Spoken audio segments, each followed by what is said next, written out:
सिद्धि ओम नमः सिद्धि ओम नमः सिद्धि नमो वैदिन्ताणं नमो सिद्धाणं नमो वैदियाणं नमो वत्सायाणं नमो लोये सत्सिसागुणं वन्दितो सौम्ये सिन्धि प्रोमत्स मणुमङ्गीं पत्नीं बुच्छामि समीपावुर विडिमो स्वीति विडियं नमः शमैशाराय स्वानिभूत्याचिकाशति शिशुभावाय श्रीविभावान्तरक्षिति गुरुवः पन्तिनो नित्यं चानिदर्शनिनायिकः चारित्राणुगम्भीरा मोक्षमार्गोपदेशिका मेरी पवित्री मनी में कुरुति दियाओ मैं शास्त्री वाचिनी तेरू प्रतिभा जगाओ अरिहंति भासिति सभी श्रुति बिताओ क्या बोलिना अभी मुझे तुम ही बताओ तुम ही बताओ। निरंतानंद सिद्ध परमेश्वरी भगवान की जय।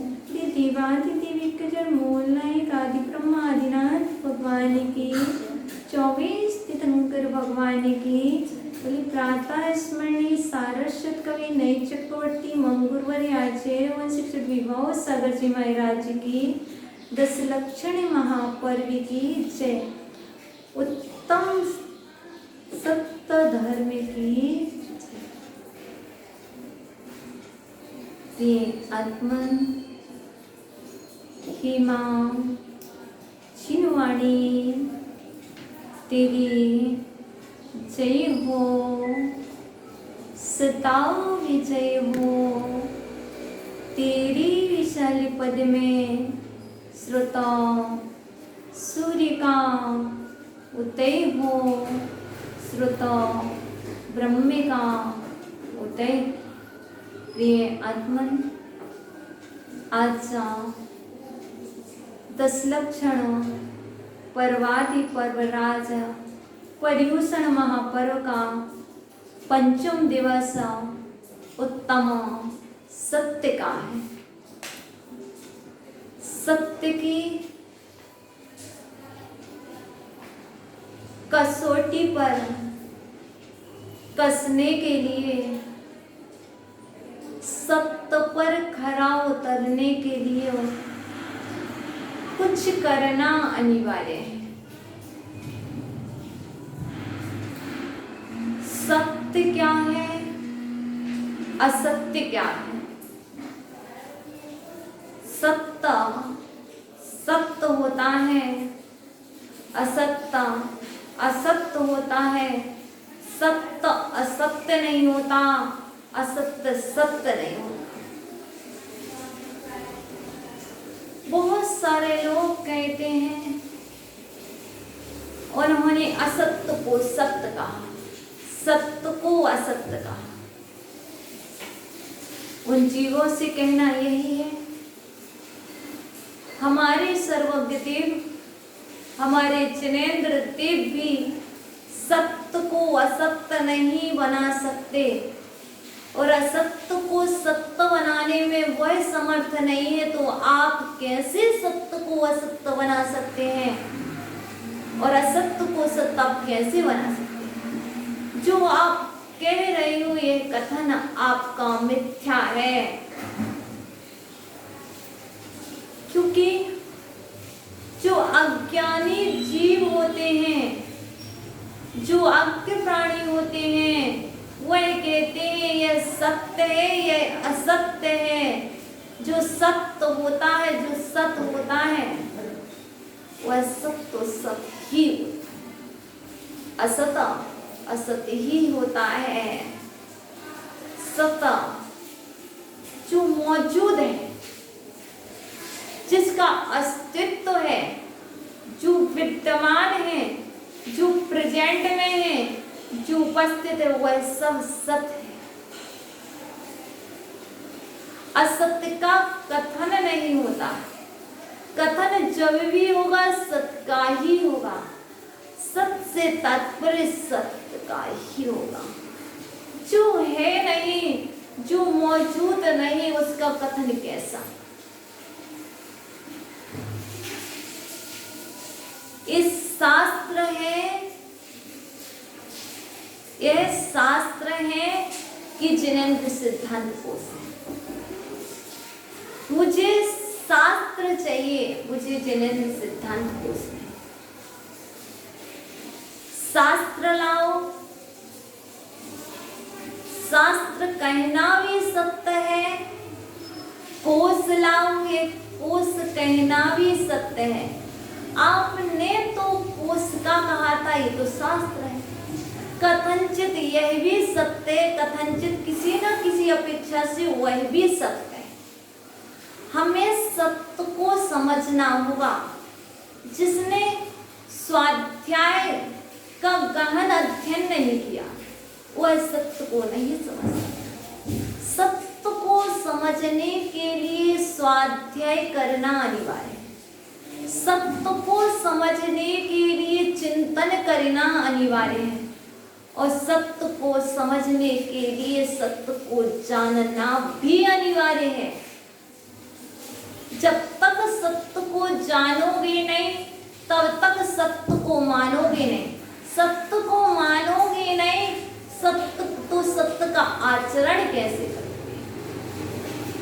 लोग कहते हैं हम तो सत्य बोल रहे हैं। कैसा सत्य? स्वाध्याय किया, बतलाओ सत्य की डेफिनेशन क्या होती? सत्य कहते किसे हैं? यदि स्वाध्याय किया होगा तो ये नहीं कहोगे हम तो सत्य ही बोल रहे हैं। जिसने स्वाध्याय किया है, जो ज्ञानी जीव होगा, वह ये नहीं कहेगा, क्योंकि ये भी कहा गया है हितम ब्रूयात् मितम ब्रूयात्, हितम ब्रूयात् मितम ब्रूयात्, भूयात् धर्मम यशस्करम्। जो हित में हो, जो मित में हो, जो परिमित हो, जो धर्म को करने वाला हो, जो यश को देने वाला हो, यश को करने वाला हो, वही सत्य है। प्रसंगादपि न ब्रूयाद अधर्म्यम यशस्करम्। वह सत्य नहीं है जो प्रसंग आने पर बदल जाए, विपरीत बोलने लग जाए, उसे आचार्य भगवान ने सत्य नहीं कहा। सत्य तो वही है जो यश को करने वाला है, जो हित में हो, जो परिमित हो, वही सत्य है। धर्म को सत्य कहा है और अधर्म को असत्य गया। यदि आपका अहितकारी वचन है, कष्ट देने वाले वचन है, तो वह धर्म नहीं हो सकता। वह सत्य होने पर भी वह असत्य है, असत्य नहीं, वह अधर्म है, अधर्म है, अधर्म है। क्योंकि आचार्य भगवान ने सत्य को अणुव्रत भी कहा है। सत्य महाव्रत लिए। आज सत्य धर्म है, आज सत्य धर्म है, आज सत्य अनुव्रत का दिन है। आज सत्य अनुव्रत का प्रैक्टिकल करना है। प्रतिदिन जीवन में सत्य बोलते हो, सत्य अनुव्रतधारी हो, सत्य महाव्रती हो, सत्य धर्म को धारण करने वाले सत्यात्मा हो। इतने भी सत्यवादी मत बनना, अन्ना राजा हरिश्चंद्र की तरह आपको क्या होगा, बिकना पड़ेगा। इसलिए जो शास्त्र में सत्य का स्वरूप दर्शाया है उसको जानो, उसको मानो, इसके बाद उसका आचरण करो, उसके बाद वचन में बोलो। वक्ता का लक्षण आपको हमने बतला दिया, जो हित में बोलता हो, जो बोलने वाला है वह वक्ता है। अब जो वक्ता होता है वह हित में बोलता है, हितकारी बोलता है, धर्म से बोलता है, धर्ममय बोलता है, यश को करने वाले वचन बोलता है, धर्म का उपदेश देता है, अधर्म का उपदेश नहीं देता, वह सत्यवादी वक्ता होता है। उसे सत्यवादी वक्ता नहीं कह सकते हम, तो बिल्कुल सत्य कह रहे, उनने ऐसा किया। पहले देखो, तौल कर देखो, सत्य की तराजू पर तौल कर देखो, क्या ये हित में है? नहीं, ये हितकारी नहीं है, अहितकारी है। यदि ये अहितकारी है तो सत्य नहीं हो सकता। सत्य होने पर भी जो अहितकारी है वह असत्य ही है। इसलिए आचार्य भगवान कहते हैं सत्य, सत्य लोग कहते हैं सत्य कड़वा होता है। व्यवहार जगत में, व्यवहार दृष्टि में लोग मूर्ता में कहते हैं, लोग व्यवहार में कहते हैं सत्य कड़वा होता है, सत्य कड़वा होता है। वस्तुतः सत्य कड़वा नहीं होता है, सत्य तो सत्य होता है। यदि सत्य कड़वा होता तो सिद्ध ना होते। सत्य तो वह स्वीट पॉइजन है, क्योंकि जिन्होंने सत्य को नहीं समझा, सत्य को नहीं जाना, सत्य को नहीं माना, वो लोग अज्ञानी मूढ़ लोग कहते हैं सत्य कड़वा होता है, सत्य जहरीला होता है। नहीं, सत्य तो मीठा होता है, सत्य तो हितकारी होता है, सत्य तो सुंदर होता है। सत्य बोलने से सुंदरता आती है, सत्य बोलने से लोक में प्रसिद्धि मिलती है, सत्य बोलने से धर्म होता है, सत्य बोलने से मोक्ष मिलता है। लेकिन कैसा सत्य? कैसा सत्य? जो आगम में सत्य का स्वरूप दर्शाया है, जो आगम में सत्य बतलाया है, वैसा सत्य बोलना। क्योंकि यहाँ पर बताया गया है यदि किसी ने हिंसा की और आप जाकर के बोल दोगे इसने इसको मारा, उसका हित है कि अहित है? आपके बोलने से पहले यह देखिए उस जीव का हित किसमें है। जब तक आप हित को नहीं जानेंगे तो वह सत्य भी असत्य की कोटि में आएगा आप पर। इसलिए ऐसा सत्य भी नहीं बोलना कि उसके प्राण चले जाएं। वह जिससे वह सत्य जो दूसरों के प्राण ले ले वह सत्य नहीं हो सकता, वह तो असत्य ही है। सत्य होने के बाद भी असत्य है। सत्य सत्य बोलो, कैसा सत्य? एक देश सर्वदेश। अब सत्य बोलना है, पर सत्य को युक्ति अपनाओ। आपको पता होगा, एक मुनिराज थे। मुनिराज जंगल में बैठे हुए थे।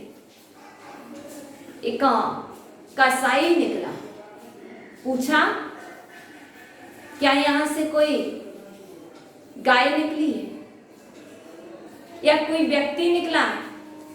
गाय गई। मुनिराज खड़े हो गए, क्योंकि सत्य महाव्रती थे, झूठ बोल नहीं सकते। मुनिराज बैठे थे, खड़े हो गए। क्या बोले? जब से मैं यहाँ खड़ा हूं तब से यहाँ से कोई गाय नहीं मिली। क्या मुनिराज झूठ बोले? नहीं बोले, सत्य बोले। अब ऐसी युक्ति अपनाई कि हमारा सत्य महाव्रत भी ना जाए और गाय के प्राण भी बच जाए। यदि मुनिराज कथनचित कह देते हाँ यहाँ से निकली, यदि आप होते तो क्या कहते? हाँ निकली, हाँ हमने देखी, यहां से गए। तो हमारे जैन धर्म में, स्यादवाद शासन में, अनेकांत धर्म में सत्य को कैसा बोलना, बोलने के लिए भी ये बतलाए, बोलो कैसा। परीक्षा मुख में आचार्य मोहन माणिक्यनंदी जी ने बहुत अच्छी बात कही। हिताहित हिताहित प्राप्ति परिहार समर्थम हि प्रमाणम ततो ज्ञानमेव तत्। हिताहित प्राप्ति परिहार समर्थम हि प्रमाणम ततो ज्ञानमेव तत्। जो हित की प्राप्ति कराए, जो ज्ञान हित की प्राप्ति कराने में समर्थ है और अहित का परिहार करने में समर्थ है, वही ज्ञान प्रमाण है, वही ज्ञान सत्य है। आप कितने भी ज्ञानी बने रहना, कितने भी ध्यानी बने रहना, लेकिन आचार्य वो कहते हैं पहले देखो आपके जो वचन हैं वह वचन पुद्गल के हैं। वचन पुद्गल है, लेकिन जिसने बोला है वह जीव है।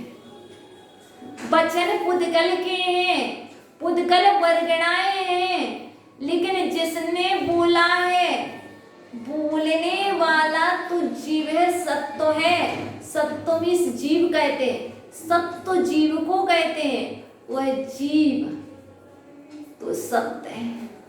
सत्य आत्मा का स्वभाव है, सत्य साधना है, असत्य विराधना है। सत्य बाहर में नहीं दिखता, सत्य अंदर में होता है। सत्य आत्मा का विषय है। अब आप अंदर की जो परिणति होती है वैसी ही तो बाहर में निकलती है।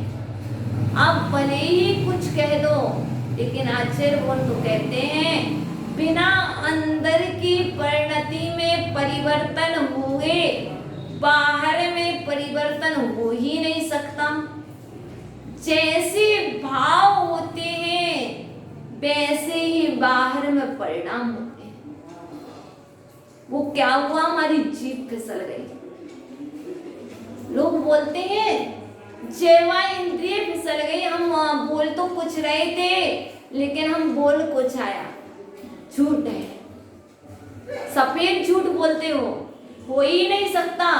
शास्त्र पर हाथ रख कर देखो, शास्त्र के पेज पलट करके देखो, ऐसा नहीं होता कि जीभ फिसल गई। ये कह दो कि मेरे भाव फिसल गए थे, जब तक भाव अच्छे होंगे तो वचन भी अच्छे होंगे। भावों में सत्यता होगी तो वचन में सत्यता होगी। अंदर में हित की भावना होगी तो बाहर में भी हित करोगे। जब अंदर में हित की भावना नहीं है तो बाहर में कितने भी कहते रहे ना हम तुम्हारा हित करना चाहते हैं, हम तुम्हारे हितैषी हैं, हम आपके उपकारी हैं, आचरण कहते नहीं, मेरा उपकारी मेरा हितकारी तो मेरा आत्मा है। यदि कोई उपकार तुम्हारे ऊपर करेगा तो वह तुम्हारा सत्य अनुग्रह, सत्य ही तुम्हारा उपकार करेगा। दूसरा उपकार करे या ना करे, तुम्हें अपना हित करना है तो तुम्हें सबसे पहले स्वयं की हितैषी बनना पड़ेगा। तब स्वयं का हितैषी बनने के पूर्व अक्षर भुवन कहते हैं स्वाध्याय। स्वाध्याय के बिना सत्य को नहीं समझ सकते। स्वाध्याय के बिना सत्य की उत्कृष्टता को प्राप्त नहीं कर सकते। सत्य का जन्म कहाँ होता? कल हमने आपको बताया था क्रोध, मान, माया, लोभ का जन्म कहाँ होता? नहीं, पहले गुण स्थान में, अनादि से। कल हमने आपको बतलाया था लोभ की मृत्यु कहाँ होती? 10वें गुण स्थान में। आज हम आपसे पूछ रहे हैं सत्य का जन्म किस गुण स्थान में कहाँ पर होता?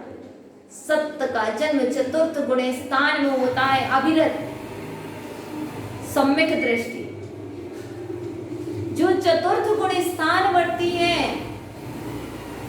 श्रावक 4th गुण स्थान वर्ती है। सत्य का जन्म 4थे गुण स्थान में होता है, लेकिन सत्य की प्राप्ति सिद्ध अवस्था में पूर्ण होती है। सत्य 4th गुण स्थान से प्रारंभ होता है और सत्य की पूर्णता सिद्ध अवस्था प्राप्त होने पर होती है। अब सोचो कितना सत्य बोला? सत्य बोला है, जितना बोल सकते बोल रहे ना, लेकिन सत्य की पूर्णता तो सिद्ध अवस्था जिस दिन प्राप्त होगी उस दिन पूर्णता को प्राप्त हो जाओ। तो इसको भी समझ के रखो, क्योंकि जब तक ऊपर ऊपर तैरोगे तब तक अंदर नहीं जा पाओगे। अंदर के रत्नों को लाना है तो गहराई तक जाना पड़ेगा। जो समुद्र में ऊपर ऊपर तैरते हैं वो रत्न नहीं ला पाते, क्योंकि सत्य तो रत्न है और असत्य कांच का टुकड़ा है। अब तुम्हें क्या चाहिए? कांच का टुकड़ा चाहिए कि रत्न चाहिए, जवाहरात चाहिए? यदि आपको रत्न चाहिए है, रत्न से तात्पर्य रत्नत्रय से है। ना कोई कह दे हमें पन्ना चाहिए, हमें हीरा चाहिए, मुझे नीलम चाहिए, मुझे मूंगा चाहिए। हम इन अचेतन रत्नों की बात यहाँ पर नहीं कर रहे हैं। आज हमें सत्य के दिन चेतन रत्नात्रय की प्राप्ति हो। हम ऐसे वचन बोले, ऐसा सत्य बोले कि उससे हमें रत्नात्रय की प्राप्ति हो जाए। हित में बोलने से, मित में बोलने से, परिमित बोलने से सम्यक दर्शन की प्राप्ति हो, सम्यक ज्ञान की प्राप्ति हो, सम्यक चारित्र की प्राप्ति हो। सम्यक दर्शन की प्राप्ति कैसे हो? सम्यक ज्ञान की प्राप्ति कैसे हो? सम्यक चारित्र की प्राप्ति कैसे हो?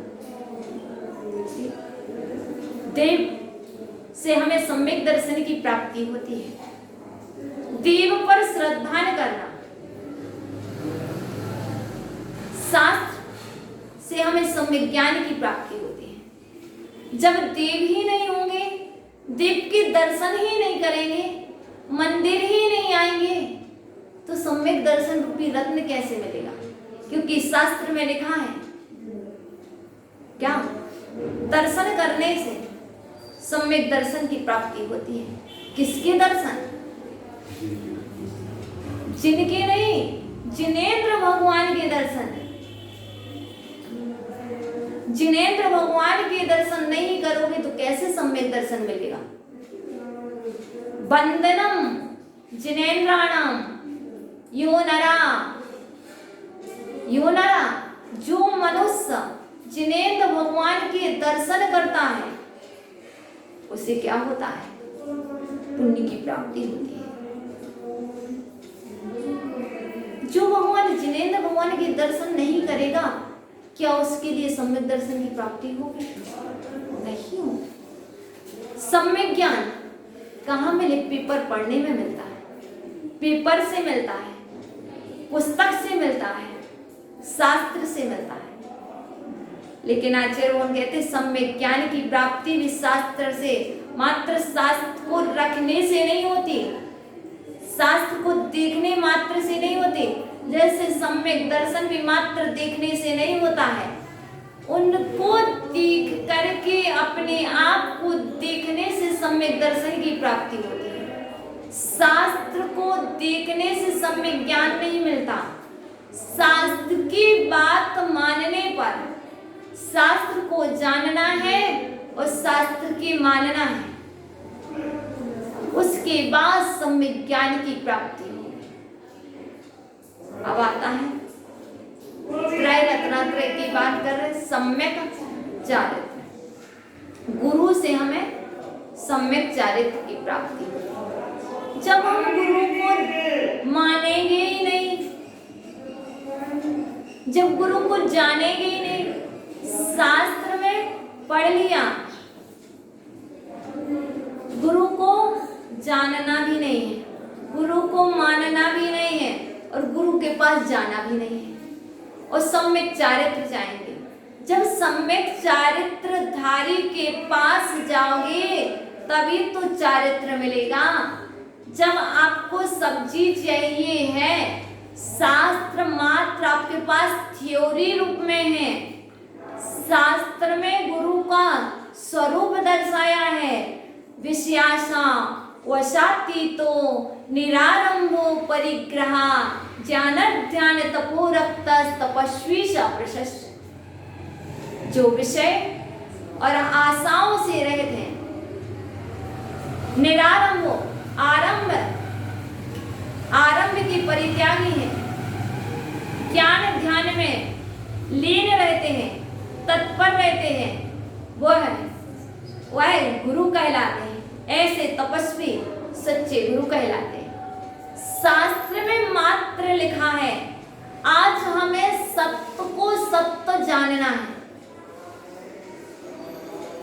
भगवान का स्वरूप भी, देव का स्वरूप भी शास्त्र में लिखा है।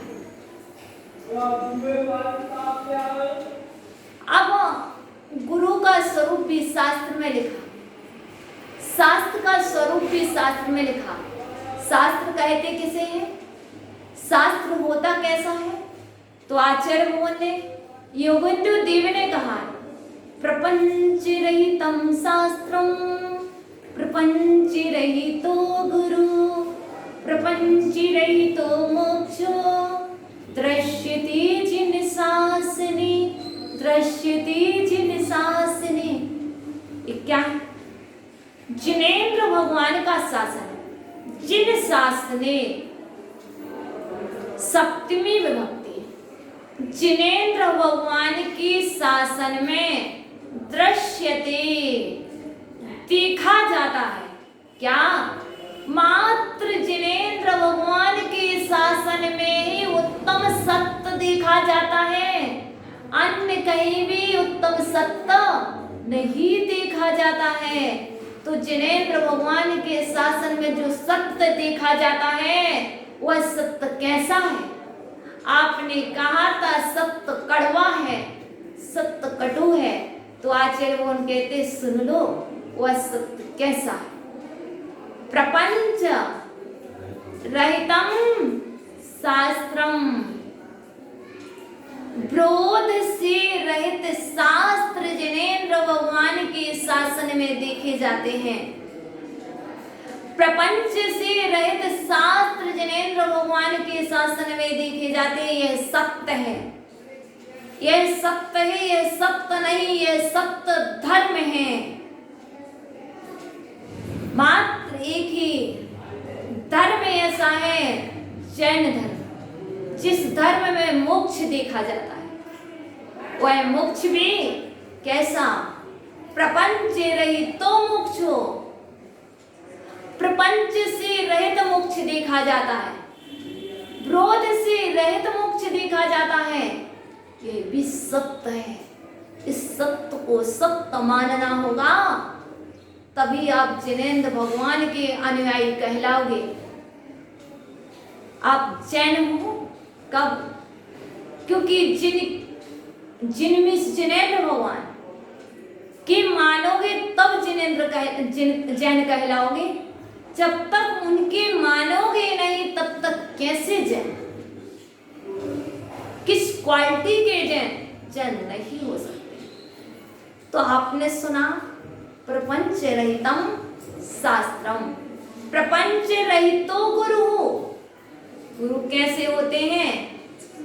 प्रपंचों से रहित होते हैं, विरोध से रहित होते हैं। ऐसे गुरु जैन दर्शन में जिनेंद्र भगवान के शासन में देखे जाते हैं। यह भी सत्य है। ये वह सत्य नहीं है कि यह ऐसा ही होता है। सत्य यह है, ऐसा भी है और ऐसा भी है। जिनेंद्र स्यादवाद शासन में ही का प्रयोग नहीं, भी का प्रयोग किया जाता है। यह भी सत्य है, यह भी सत्य है, दोनों सत्य है। अति हम ये नहीं जानेंगे तो सत्य से बहुत दूर रहेंगे। और जब सत्य से दूर रहेंगे और ना यदि शास्त्रों को नहीं पढ़ोगे तो कहा जाएगा ये आगमाभास है। यदि तुम शास्त्र को नहीं पढ़ोगे तो तुम्हें कह दिया जाएगा ये आगमाभास है। आगम में आभास नहीं होता, आभास में झूठ। जहां पर आभास कहा जाए वहां पर झूठ। क्योंकि हमारे यहाँ बता दिया है क्या? प्रपंच रहितम शास्त्रम। जब वो विरोध से रहित हैं तो आभास कैसे हो सकता है? और हमारे गुरु के वचन भी आभासमय नहीं हो सकते। हमारे गुरु के वचन तो विरोध रहित होते हैं। जिन गुरुओं के वचन, जिन शास्त्रों के वचन और जिस शासन में साक्षात मोक्ष दर्शाया जाता है, मोक्ष देखा जाता है, वही सत्य है, वही जिन शासन है। इसलिए बार बार कहते हैं, हजार बार कहते हैं, पूज्य गुरुवर बार बार एक ही शिक्षा देते हैं, कुछ मत करो, मात्र पूर्वाचार्य द्वारा प्रणीत ग्रंथों को पढ़ो, श्रद्धान तो करो, विश्वास रखो। क्योंकि जो हमारे पूज्य आचार्यों ने कहा है वह सत्य ही कहा है। क्योंकि जब आप कहते हो गुरु ऐसे होना चाहिए तो किसने से माना? शास्त्र से ही माना ना। तो ये भी तो मानो सत्य कैसा होना चाहिए। आप एक जगह तो ले लेते हो यह ऐसा होना चाहिए, तो हम आपसे एक बात भी तो पूछ रहे हैं, सत्य कैसा होना चाहिए, वचन कैसे होना चाहिए। सत्य कैसा होता है? सत्य सत्य के जैसा होता है। सत्य का स्वाद बताओ कैसा होता। सत्य का भी स्वाद लिया नहीं है। यदि सत्य का स्वाद ले लिया होता तो हम सिद्ध बन गए होते। अभी हमने सत्य का स्वाद नहीं लिया है, इसीलिए हम सत्य नहीं बता सकते सत्य होता कैसा। क्योंकि जो कह रहा है कड़वा होता तो लगता फिर हमें ये मानना पड़ेगा कि सत्य कड़वा होता तो वो सिद्धालय से वापस आ जाएगा, तो हमारा कथन मिथ्या हो जाएगा, हम शास्त्र के विरोध बोलने लगेंगे। तो सत्य कैसा होता अभी हमने सत्य को चखा नहीं, सत्य को जाना नहीं है।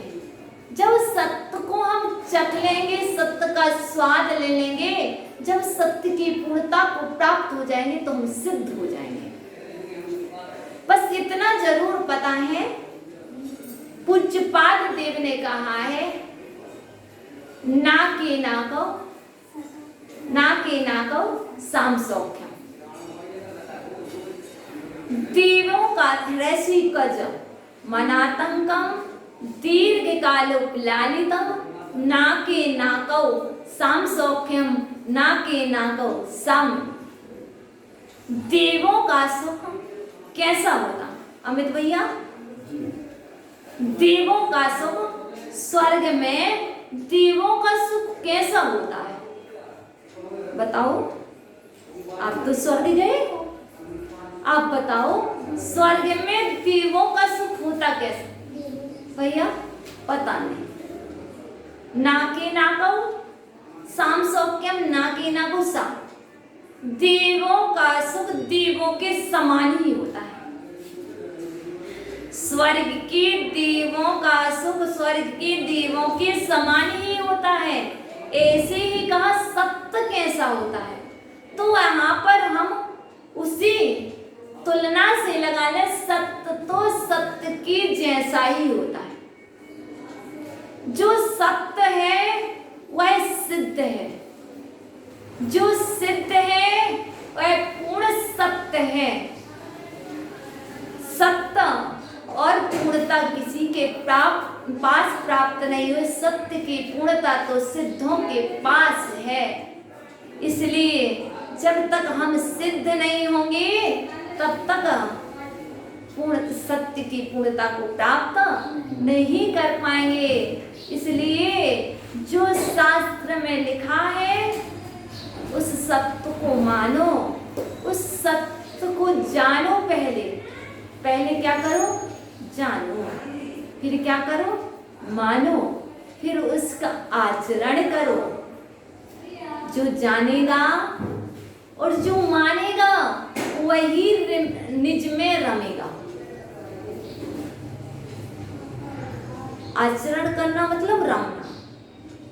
अपने आप में रमने के लिए जानना भी अनिवार्य है, मानना भी अनिवार्य है।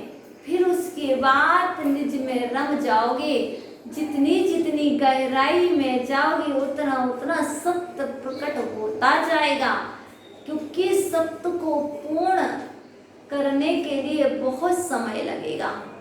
एक दिन में सत्य को प्राप्त नहीं किया जा सकता है। सत्य को प्राप्त करने के लिए भव की साधना चाहिए। भव को तीव्र पुण्यानुबंधी पुण्य चाहिए, पुण्य का भी अभाव होना चाहिए। जब तक पुण्य रहेगा सत्ता में तब तक भी आप सत्य को प्राप्त नहीं कर पाओगे।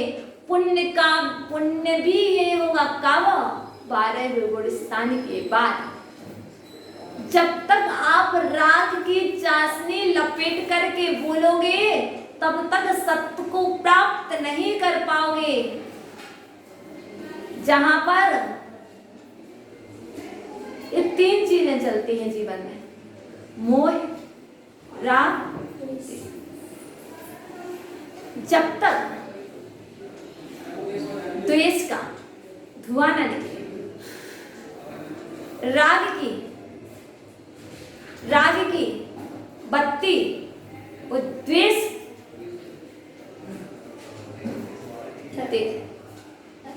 और फिर धुआं किसका निकलता है? मोह का। आपको पता है, जब जीव सिद्ध होता है तब उसका शरीर कपूर की भांति उड़ जाता है। शास्त्र में लिखा है, तो सुना है, पढ़ा है, तो आज विश्वास है। और हम रागी दोषी, जब आप इस देह को छोड़ करके जाते हैं तो क्या निकलता है? द्वेष, राग द्वेष का धुआं निकलता है। और जब भगवान मोक्ष जाते हैं, क्योंकि उनने सत्य को प्राप्त कर लिया था और हम सत्य में जी रहे हैं, सत्य में भी जी रहे हैं, असत्य में ही जी रहे हैं। जब तक सत्य में जियोगे तब तक क्या होगा? मोह का धुआं ही निकलेगा। और जब तक ये मोह का धुआं निकलता रहेगा तब तक सबको प्राप्त नहीं कर पाओगे। इसको प्राप्त करने के लिए भी बहुत समय है, बहुत। लेकिन प्रारंभ तो चौथे गुण स्थान से है। चलो ठीक है, अच्छा है, ये भी बहुत अच्छा है। कम से कम चतुर्थ गुण स्थान से एक सीढ़ी तो आगे बढ़े, 5वीं पर तो आ गए।